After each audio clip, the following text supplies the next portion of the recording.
Mercredi 1er juin. Notre Dieu que nous servons peut nous délivrer de la fournaise de feu ardent. Et il nous délivrera de ta main, ô roi. Et sinon, sache, ô roi, que nous ne servirons pas tes dieux et que nous n'adorerons pas la statue d'or que tu as dressée.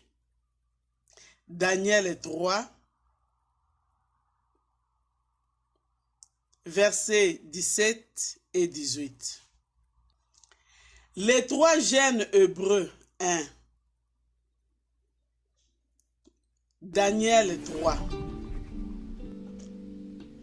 Les paroles rapportées à la première page de ces feuillets ont été prononcées par des hommes qui savaient à qui ils appartenaient. Il s'agit des trois Hébreux que le roi de Babylone, Nabuchodonosor, voulait contraindre à se prosterner devant sa statue d'or. Il est menacé d'être jeté dans une fournaise ardente s'il ne le faisait pas.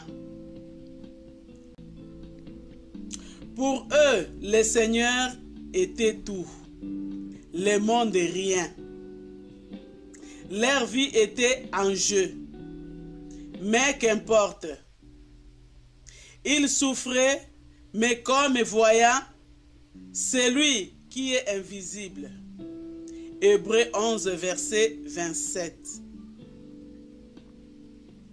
La gloire éternelle était devant eux, et ils étaient décidés à atteindre cette gloire par un sentier brûlant. Le Seigneur n'aurait-il pas pu préserver ses témoins d'être jetés dans la fourneuse? Sans doute. Rien ne lui aurait été plus facile. Cependant, il ne le fit pas, parce que sa volonté était que la foi de ses serviteurs, mise à l'épreuve, fût épurée dans la fourneuse pour tourner à leur honneur et à sa gloire. Est-ce parce que la fineur accorde peu de valeur à l'or qu'il les place dans le creuset? Bien au contraire. C'est parce qu'il l'appréciait beaucoup. Son but n'est pas seulement d'enlever les impuretés, mais de rendre par là les métals plus brillants. Il est évident que si le Seigneur, par un acte de sa puissance, avait préservé ses serviteurs de la fourneuse, il en serait résulté moins de gloire pour lui et beaucoup moins de bénédictions pour eux.